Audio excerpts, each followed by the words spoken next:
आज हमारे साथ हैं कुंडा विधानसभा सीट से 7 बार के विधायक जनसत्ता दल पार्टी के अध्यक्ष राजा भैया। राजा भैया बहुत स्वागत है आपका।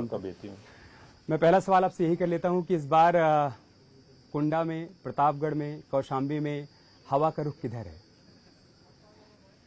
प्रत्याशी के प्रति एंटी इनकम्बेंसी है जो सिटिंग एमपी हैं।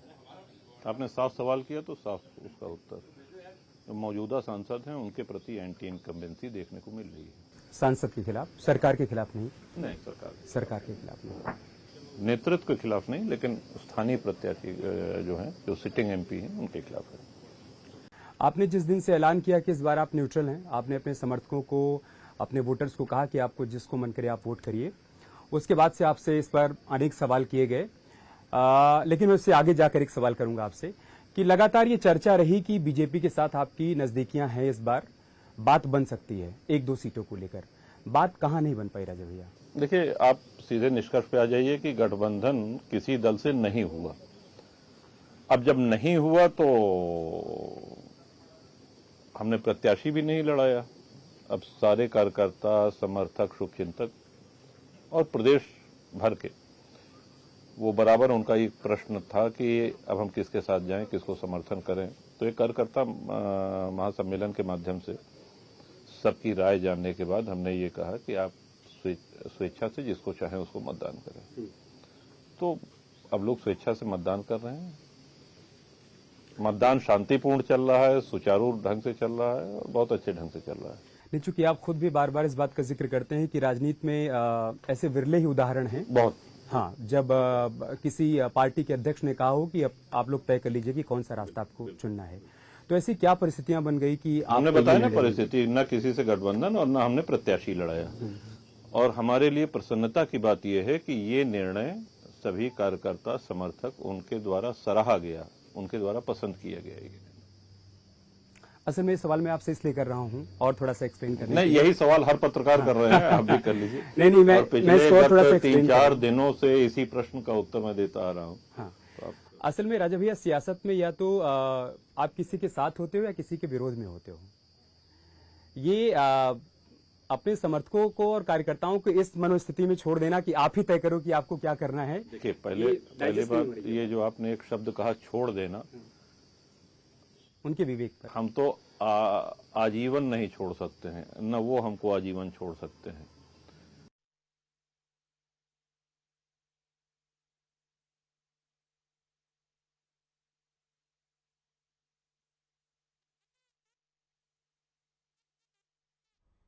तो राजा भैया को एक्सक्लूसिव अभी आप सुन रहे थे और कई बड़ी बातें यहाँ पर उन्होंने कही हैं।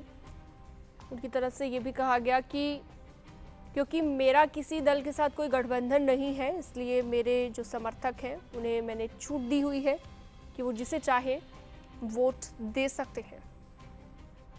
नॉमिनेशन के बाद वो मुलाकात हुई थी। नॉमिनेशन के बाद हुई थी। तो क्या आप कुंडा और कौशाम्बी सीट चाहते थे पहले से? मतलब ऐसी कोई बात आपकी तरफ से रखी गई थी बीजेपी के सामने? नहीं, कुंडा तो असेंबली है, कौशाम्बी माफ कीजिएगा, प्रतापगढ़ और कौशाम्बी। हाँ, बिल्कुल हमारी इच्छा थी कि हमारा गठबंधन हो और जनसत्ता दल का प्रत्याशी यहां लड़े। नहीं हो सका, कोई बात नहीं। तो उसी को देखते हुए ये निर्णय लिया गया कि सारे समर्थक, कार्यकर्ता, क्योंकि किसी से अलायंस नहीं है और एक बड़ा दायित्व होता है अगर हम किसी के लिए वोट मांगते हैं, किसी के लिए समर्थन मांगते हैं, तो हम एकदम दायित्व मुक्त हैं, चिंता मुक्त हैं। ये प्रयास आपकी तरफ से कब शुरू किया गया? यह बातचीत कब शुरू हुई कि आपको प्रतापगढ़ और कौशाम्बी सीट मिलनी चाहिए? जब आपने राज्यसभा चुनाव के दौरान सपोर्ट किया उस दौरान? नहीं, उस दौरान नहीं, उसके राज्यसभा के बाद है। और राज्यसभा के चुनाव में हमने कभी कोई शर्त नहीं रखी। पिछले 6-7 वर्षों से हर 2 साल पे चुनाव होता है और बिना किसी कीमत, बिना किसी शर्त, बिना किसी नखरे के बराबर भारतीय जनता पार्टी के प्रत्याशियों को वोट देते रहे। हम भी देते रहे। विनोद सरोज जो बाबागंज के विधायक हैं, उन्होंने भी किया। आप जिस तरीके से निस्वार्थ भाव से सपोर्ट करते रहे हैं, क्या उसको बीजेपी ने समझा नहीं या उसके बदले रिवर्ट नहीं किया?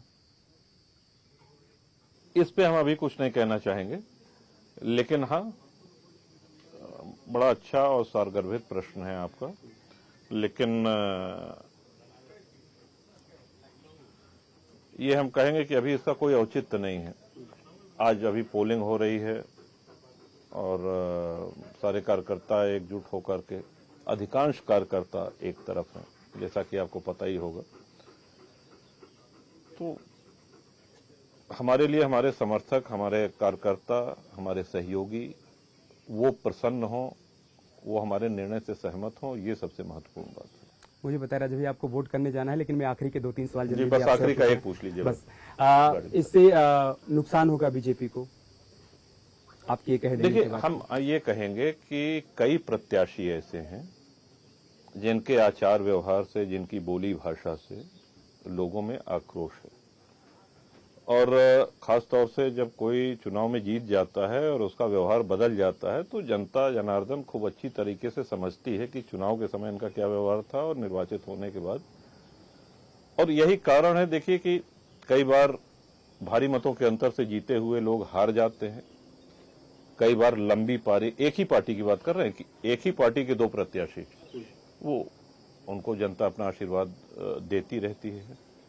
तो विकास बहुत महत्वपूर्ण है, लेकिन विकास के साथ साथ ये भी है कि उस प्रत्याशी का या उस सांसद या विधायक या जो भी राजनेता है उसका आचरण कैसा है, व्यवहार कैसा है, और जनसुलभता कितनी है, अपने वोटर के साथ कनेक्ट कैसा है। क्योंकि हम सब जनप्रतिनिधि हैं, तो जनप्रतिनिधि को जनसुलभ होना चाहिए।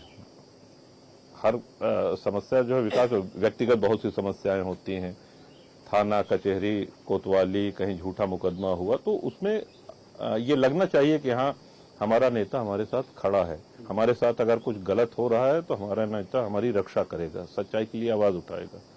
तो ये बड़ा महत्वपूर्ण होता है। आगे की राह क्या होगी? श्रीहरि इच्छा। अखिलेश यादव सब कोई शिकायत नहीं? कोई शिकायत नहीं, कोई मन मिल गए? कोई शिकायत नहीं। कोई शिकायत नहीं। तो 27 में कोई संभावना बन सकती है साथ जाने की? देखा जाए, अभी तो भेंट का सिलसिला चलता रहेगा। उनसे मुलाकात नहीं हुई अभी तक आपकी? नहीं, इस बीच नहीं हुई। इस बीच नहीं। ठीक है राजा भैया, आपको वोट करने के लिए जाना है। बहुत बहुत धन्यवाद, आपने समय निकाला। बहुत धन्यवाद।